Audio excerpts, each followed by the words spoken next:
Bom dia, boa tarde, boa noite. Sejam muito bem-vindos a mais um vídeo aqui no canal. Eu sou o Sr. Veríssimo e hoje a gente vai falar um pouco sobre o episódio 9 de Desconjuração. Um episódio que não saiu ainda, mas que vai provavelmente muito em breve sair. A gente não sabe muito bem quando, mas tá vindo aí, né? E hoje eu quero falar um pouco sobre o que pode acontecer no episódio 9. Sobre o que eu acho que vai acontecer, sobre possíveis rotas de acontecimentos, né? O episódio 8 terminou num momento bem intenso aí, né? Com a invasão da Seita das Máscaras. E a situação não tá nada boa. Mas eu acho que tem algumas maneiras dos agentes da Ordem contornarem isso. E depois que tudo isso acontecer, tem alguns caminhos bem interessantes que essa história pode tomar. Se vocês ouvirem alguém gritando aí no fundo, é meu irmão jogando, tá? Só ignora. E, enfim, vamos lá, vamos começar. Então, a situação que a gente se encontra é essa, né? A Seita das Máscaras invadiu a base da Ordem. Todos os ocultistas foram libertos de suas celas e a Ivete está sendo feita de refém por essa mesma galera, né? Então, é uma situação no mínimo caótica e existem duas maneiras que eu imagino que isso pode se desenrolar, né? Mas uma é 99% de chance. Que é o seguinte, a Seita das Máscaras fez a Ivete de refém por um motivo, ok? Provavelmente porque eles querem alguma coisa da Ordem, né? Eles querem talvez informação, ou talvez, não sei, alguma vida, ou alguma coisa, tá? Eles estão invadindo a base da Ordem por um motivo, certo? Eles não fariam isso sem ter uma boa razão. E provavelmente eles vão fazer uma exigência pra Ordem, né? Talvez seja o Nathaniel de volta, né? Mas eles vão fazer uma exigência pra Ordem e falar assim, ó, devolve tal coisa ou dá tal coisa pra gente. E a Ivete sai viva. E aí a Ordem vai ter dois caminhos a partir daí. Aceitar ou não aceitar.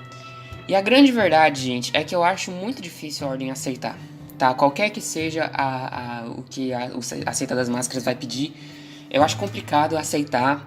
Porque é um grupo ocultista, sabe? A Ordem foi feita pra combater esses caras. Então, de alguma maneira, assim, eu imagino que o pedido deles vai ser extremo demais, sabe? Pra ser aceito. Eu acho que vai ser um problema muito grande aceitar qualquer coisa que seja. Então a Ordem só vai ser deixada com a opção de lutar. Ela pode aceitar? Pode. Mas eu acho que vai ser um pouco humilhante demais, sabe? Eu acho que nem a própria Ivete iria gostar que a Ordem aceitasse o pedido, né? Então eu tenho 99% de chance que essa situação não vai terminar pacificamente e que vai ter briga, vai ter treta com a Ordem atacando a Seita das Máscaras ou com a Seita das Máscaras matando a Ivete, aí a porrada estancando. Fato é que, na minha opinião, em 95% dos cenários, a Seita das Máscaras mata a Ivete, tá? A Ordem não faz o que ela quer e a Seita das Máscaras vai lá e degola a Ivete. Então, eu acho, pessoalmente, que tem uma enorme chance da Ivete morrer no próximo episódio. Não sei o que o Selbit está planejando, não sei mesmo assim, não tenho como afirmar, mas eu acho que a chance é, infelizmente, muito alta, né? Então, tem uma situação específica que eu vejo a Ivete saindo viva, tá? Que é uma situação de um ataque surpresa, que é alguém da Ordem, de alguma maneira, de algum jeito, pegar desprevenida a Seita das Máscaras e, de alguma maneira, tirar a Ivete da mão deles, né? Seja matando esse cara com a espada, ou seja, simplesmente tirando a Ivete de lá. E uma coisa muito legal que eu pensei, uma possibilidade muito interessante, seria se o Aaron, né, desse um tiro de sniper no cara da espada aí, né, e matasse ele, ou pelo menos tirasse a espada do pescoço da Ivete, né. É uma possibilidade que eu vejo que seria muito legal. O Aaron é um personagem que a gente não sabe muito sobre, ele é um NPC envolto em mistérios aí, né. Então eu acho que seria interessante se isso viesse a acontecer. Seria um momento muito épico, assim, né? A gente ia simpatizar bastante com o personagem do Aaron. Mas todas as portas da base estão fechadas e eles estão aí, como vocês podem ver, eles estão olhando para todas as direções. Então eu acho esse tipo de coisa bem improvável de acontecer, mas é só uma cena que eu pensei que eu achei que seria muito legal se acontecesse. Mas enfim, provavelmente o que vai acontecer é que a maior probabilidade é que a Ivete vai morrer. E aí vai começar a treta entre Seita das Máscaras e Ordem, que a Ordem provavelmente vai ganhar, né? O problema é são os ocultistas das celas, né? A gente não sabe a força deles, a gente não sabe quantos são, a gente não tem a menor ideia, não tem nem como começar a fazer hipóteses sobre isso. Então realmente, assim, é muito complicado medir essa força. Mas o Nathaniel, né? O Nathaniel, a gente não sabe a força dele também. Se ele for o líder da seita das máscaras, ele é provavelmente muito forte, mas é outro que não tem como ter certeza. Mas eu acho que a Ordem consegue, sabe? Tem bastante agente lá, a gente confia bastante nos agentes da Ordem. O Sr. Veríssimo tá lá, né? E o Sr. Veríssimo a gente sabe que é muito foda. Não sabe porquê, não sabe como, mas com certeza ele é muito pica, né? Isso é meio óbvio. Muito forte, né? No sentido de realmente poderoso. Então eu acho que a Ordem vence, mas eu não ficaria surpreso se alguém morresse no processo, se tivesse além da Yvette mais uma ou até duas mortes, porque a gente tá falando de um grupo ocultista poderoso, né? A Seita das Máscaras é um grupo grande, né?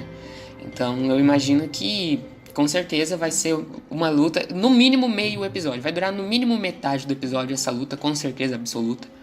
Vai se estender por bastante tempo essa situação.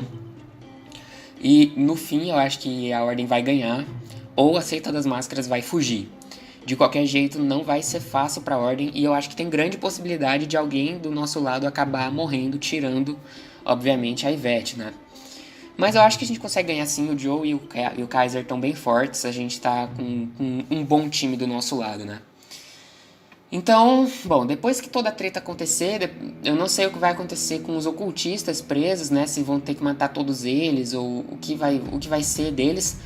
Mas o fato é que depois de toda a batalha, tá? Depois de tudo se desenrolar, a primeira coisa que o Sr. Veríssimo e a Ordem tem que fazer é trocar de lugar. Eles têm que mudar de base, eles têm que se realocar, porque agora tá claro e aberto para o mundo todo aonde é a base da Ordem, né? Se a Seita das Máscaras sabe, é muito provável que todo mundo sabe também, né?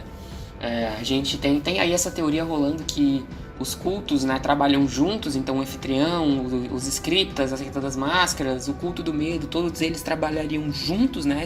Seria tipo uma organização gigante, a famosa Ordem da Desconjuração, né? Não sei se é mesmo, mas é uma teoria que eu gosto muito. Então, se for isso mesmo, então aí todo mundo realmente já sabe da base da Ordem. Então, seria de extrema urgência uma realocação. Não sei pra onde, mas provavelmente já tem a arte pronta, né? O Selbit tá aí, parou há muito tempo de fazer o RPG, já tá umas 3 ou quase mais de um mês já, né? Em hiato. Não, acho que vai fazer um mês de hiato. Então, ele teve bastante tempo pra planejar aí o que ele vai fazer no episódio 9 e as artes e tudo. Então, eu tô bem confiante que a gente vai ver uma nova base da Ordem ainda no próximo episódio, né? O que seria muito legal, seria assim, interessante de ver. Só não sei se vai se chamar de Sovaco Seco, porque a Yvette não tem muita chance dela não estar mais entre nós, né? Nessa nova base. O que é triste, a culpa não é minha que o Selbit odeia velhas, né? Ele tem alguma coisa contra idosas, aparentemente. Mas enfim, né? E aí, bom, vai acontecer essa realocação da base da Ordem. E o Sr. Veríssimo, ele vai ter que fazer uns planos aí. E principalmente ele vai ter que começar a pensar como os ocultistas encontraram a base da Ordem. Que é uma pergunta muito interessante. E uma possibilidade que eu acho que é alta é do anfitrião estar envolvido nisso. O anfitrião, para quem não se lembra, é o culto que a Erin e o Fernando foram capturados no episódio 7, que o Johnny e o Rubens investigam, né, o personagem do Alan e do Phelps. E que o Kaiser, para quem não sabe, o Kaiser encontrou a Ordem graças ao anfitrião, né? Essa é uma curiosidade que eu acho que pouca gente sabe. O Kaiser, ele encontrou a Ordem graças a um bagulho da Deep Web, assim, um negócio da internet. E a gente sabe que quem faz esse web ocultismo e esse ocultismo online é o anfitrião. A gente viu isso pelo Brian, né? O Brian tava navegando, resolvendo enigma na internet, e aí ele se deu de cara com o anfitrião e foi sequestrado. Eu não acho que aconteceu algo bem parecido com o Kaiser, não igual, mas bem parecido. E aí foi o que trouxe ele à Ordem, né? Não é confirmado, mas eu tenho praticamente certeza que foi por culpa do anfitrião que o Kaiser conheceu o paranormal, né? Então, esse culto, pra quem não sabe também, é o culto que o Kaiser achou o SD dele, que hackeou o celular do Joey e mandou a localização falsa pra Erin e pro Fernando, para eles investigarem lá o lugar e serem capturados, né? Então, basicamente, esse é um culto que mexe muito com tecnologia e redes. E o Kaiser colocou o cartão SD desse mesmo culto no PC da base da Ordem. Ou seja, ele grampeou o PC deles, né? Então o anfitrião ele ganhou acesso ao PC do Kaiser e tem muita chance, tá? Tem muita chance de ser exatamente por causa disso que a Seita das Máscaras conseguiu invadir a Ordem. Foi por causa disso que a Seita das Máscaras encontrou a localização da base da Ordem, e isso reforça a teoria de que os ocultistas trabalham em conjunto ainda, de que todos os grupos ocultistas eles têm uma conexão de alguma maneira. Que aí o anfitrião falou assim, opa, essa aqui é a base da Ordem, já deu uma ligada ali pra Seita das Máscaras, falou assim, ó, vocês não tem um brother de vocês lá preso? Então, ó, tá aí a localização. E aí a Seita das Máscaras foi lá cobrar, né? Eu acho que essa é uma possibilidade altíssima, muita chance de ser isso mesmo. Mas uma coisa que eu fico curioso se foi isso mesmo, tipo, como o Selbit sabia, né? Como o Selbit poderia ter tanta certeza que o Kaiser ia colocar esse cartão SD? Porque, se você parar pra pensar, é algo que era muito improvável de acontecer. Porque os agentes, o Kaiser principalmente, já sabia que se você colocasse o cartão em um dispositivo eletrônico, ele ia ficar marcado e ia enviar uma localização falsa para pessoas. Então, tipo, ele teria acesso às informações do seu PC ou do seu dispositivo. Então, por que, tipo, a gente não vê o Kaiser falando isso, tipo, nossa, então esse culto grampeia as coisas, mas dá pra ele deduzir isso, né? Então, é muito estranho que o Kaiser decidiu tomar essa decisão de colocar o SD no PC da Ordem, e muito mais estranho que o Selbit tinha tanta certeza que o Kaiser iria fazer isso, né? O que leva a gente para outra teoria, que é algo que o Sr. Veríssimo pode acabar desconfiando e que ele pode acabar pondo em prática, que é a teoria de que a gente tem um traidor na Ordo Realitas. E, obviamente, eu tô falando do Kaiser, né?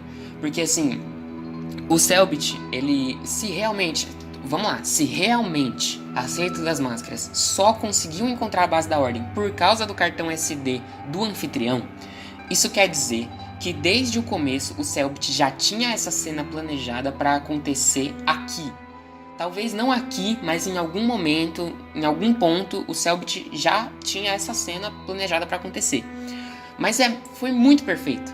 Tipo assim, foi num momento muito bom que aconteceu, sabe? Foi um cliffhanger perfeito pro Selbit. O que me deixa com uma pulga atrás da orelha, porque se realmente foi tão perfeito assim, se realmente o Selbit desde o começo sabia que isso ia acontecer agora, então isso deixa o Kaiser muito suspeito. Assim, a gente conhece o Kaiser, né? A gente sabe, a gente acompanha ele por muito tempo.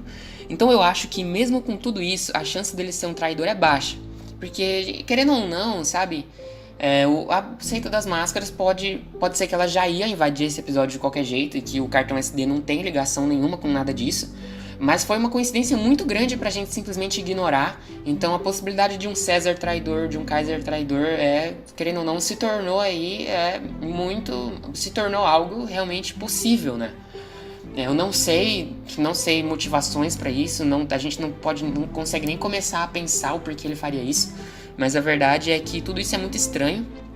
Mas eu acho que não. Eu acho que tem pouquíssima chance meu Deus do céu. Acho que tem pouquíssima chance do Kaiser realmente ser um traidor.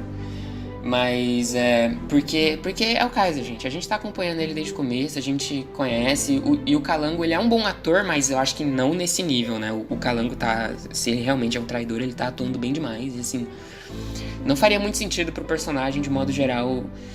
Eu acho que deu pra entender, né? A possibilidade do Kaiser traidor é algo maneiro de se pensar, mas é algo que não se sustenta, porque a gente conhece o Kaiser, ele é um player, né? Enfim, simplesmente não faz muito sentido pro RPG, né? Pro RPG como um jogo, como uma história pra gente assistir. Então tem aí.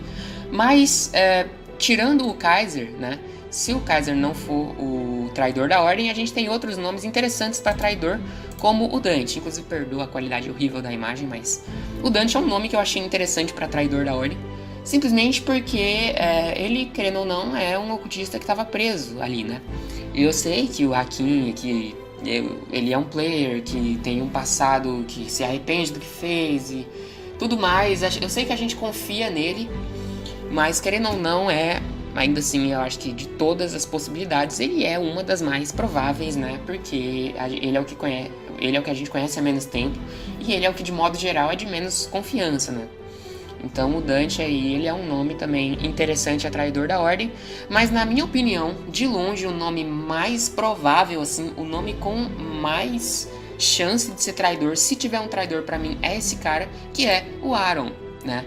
Ao mesmo tempo que eu falei que a cena dele aparecendo e salvando a Yvette seria muito massa, eu acho que ele também tem muita chance de ser um traidor.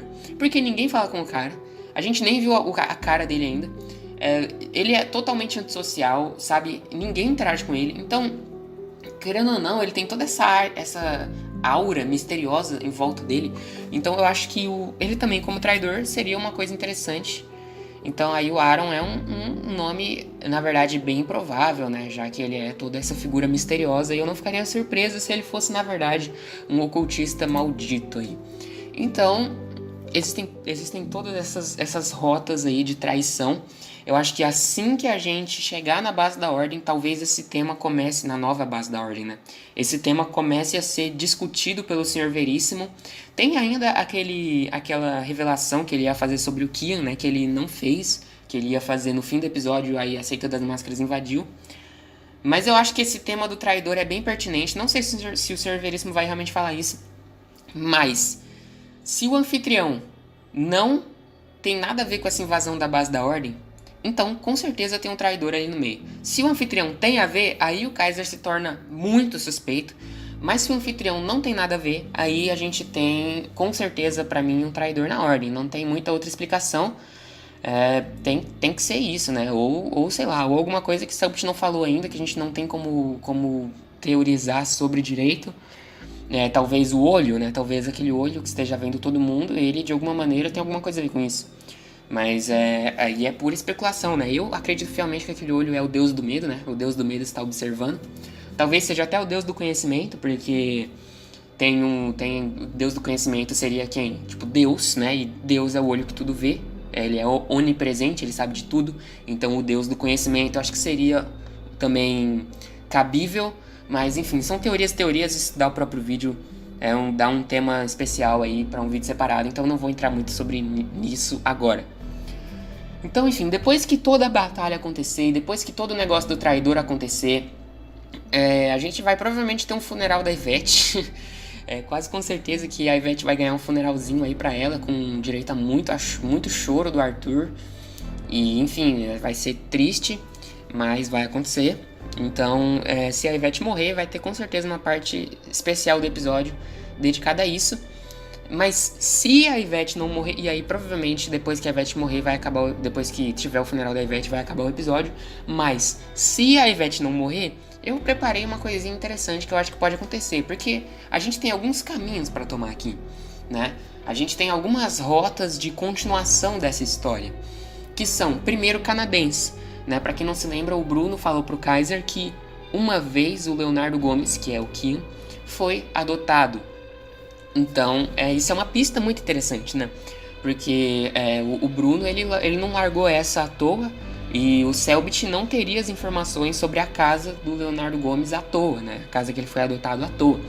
Então eu tenho certeza que os agentes da Ordem vão pra lá em algum momento, não sei se é exatamente no próximo episódio, ou no próximo sem ser o próximo. Enfim, de algum jeito eles vão... No próximo, sem ser o próximo, foi foda, né? Enfim, de algum jeito eles vão pra lá, em alguma hora eles vão com certeza pra Canadense. E a gente tem outra coisa que a gente tem que fazer, que é o anfitrião. Especialmente agora que a base da Ordem foi invadida, muito provavelmente por causa dele, a gente tem que ir atrás desse desgraçado, porque tem coisa aí, a gente tem que... Isso pode ser um problema muito grande, né? O anfitrião é um culto muito poderoso por toda essa influência e esse poder que ele tem online, né? Então... A gente na base do anfitrião lá, que a Erin, o Fernando e o Johnny e o Rubens debulharam, eles encontraram mapas com localizações, incluindo o Orfanato Santa Menefreda, Santo Berço. Então tinha algumas localizações interessantes lá. A Escola Nostradamus provavelmente estava nesse bolo, eu não lembro se estava mesmo, mas acho que sim. Não, tava sim, o Sr. Veríssimo fala que tava. Então tem vários lugares bem interessantes nessa localização. Então, inclusive, talvez uma central do anfitrião, né? Então, a gente tem que investigar esses mapas também. Então eu separei aqui 2 rotas muito interessantes para os nossos agentes da Ordem tomarem depois que toda essa treta estiver resolvida. A primeira é a rota de Canadense. Eu separei esse grupinho aqui para ir atrás de Canadense, porque eu acho que seria muito interessante se o Celpit dividisse os players e os NPCs em 2 grupos. Um para investigar Canadense e o outro para investigar o mapa do anfitrião. O grupo de Canadense, Joey, Arthur, Dante, Beatriz e Kaiser, que é exatamente o mesmo grupo que foi pro orfanato. Eu acho que eles começaram essa investigação, eles continuarem, não é nada mais que justo, né? Então eu acho que seria provavelmente o grupo mais adequado a isso. E sobrou quem na rota 2? Opa, meu Deus, quem na rota 2? Tristan, Eren, Fernando, Johnny e Rubens, que é a rota do anfitrião, que é a galera que investigaria os mapas do anfitrião e as localizações nele, né, tirando as que a gente já viu. Tristan, Eren, Fernando, Johnny e Rubens. Por quê? Eren e Fernando já tem uma história com o anfitrião que eu acho que eles querem resolver. Johnny e Rubens são os encarregados por ver o culto, né? Eles são literalmente, o foco deles é o anfitrião. E o Tristan, talvez porque ele queira, sei lá, proteger a Eren e o Fernando, que ele gosta muito, né? E, enfim, o Tristan, ele tá acompanhando a gente nas coisas, então eu suponho que ele vai pra essa briga aí também, ou algum outro NPC vai no lugar dele. Enfim, o Celpit vai fazer alguma coisa aí com o Tristan, porque o Celpit claramente gosta muito do Tristan. Então, eu acho que se essa separação acontecesse, e se cada um fosse investigar uma linha de história, seria muito interessante. É um mundo aberto, os players no final das contas fazem o que eles querem, né? A gente já viu aquela missão secundária que o Arthur tem com os dragões metálicos, né? Que é ver aquele bicho lá do capeta que tá matando um monte de gente numa localização lá. Acho que os dragões metálicos citam isso no episódio 8, que existe aí esse bicho. Então é uma side quest pro Arthur fazer.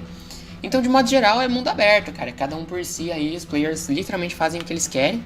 Então, eu acho que essa separação, eu acho que tem pouca chance de acontecer, mas eu acho que se acontecesse, o grupo se separar em 2, assim, pra investigar esses casos, seria muito interessante. Mas provavelmente o que eu acho que vai acontecer mesmo é que vai todo mundo pra Canadense, atrás do passado do Leonardo Gomes, né?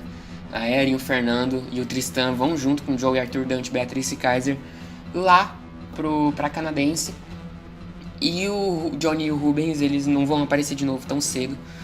Mas enfim, eu acho que é uma possibilidade. Eu só acho que essa possibilidade que tá na tela aí, que é o grupo se separando em 2, seria muito interessante. Ficaria muito mais fácil pro Celpit, né? De administrar as coisas, separando a galera em 2 grupos, pra ele não ficar aquele caos com 80 pessoas, com 80 NPC ao mesmo tempo pra ele administrar. De modo geral, é só uma coisa que eu acho que seria muito legal se acontecesse, uma separação bacana aí pros nossos agentes, né? Nossa, minha voz tá horrível hoje. Enfim, pessoal, esse foi o vídeo, é isso que eu tinha pra falar, é isso que eu acho que pode acontecer e que eu acho que seria legal se acontecesse no episódio 9 de Ordem Paranormal Desconjuração. Se você gostou, dá um like, comenta, compartilha, se inscreve no canal para mais conteúdo de Ordem Paranormal. Eu tô gostando muito, o canal tá crescendo muito rápido, nossa, eu tô muito feliz, eu não imaginava que eu ia ter todo esse feedback bom, assim. Então, muito obrigado. Sugiram temas pra eu falar sobre, interajam comigo aí nos comentários, digam o que acharam do vídeo, o que vocês querem ver nos próximos vídeos e deem críticas, enfim. Só conversem comigo aí de modo geral. Muito obrigado pela audiência, muito obrigado a todos. Um abraço e fui!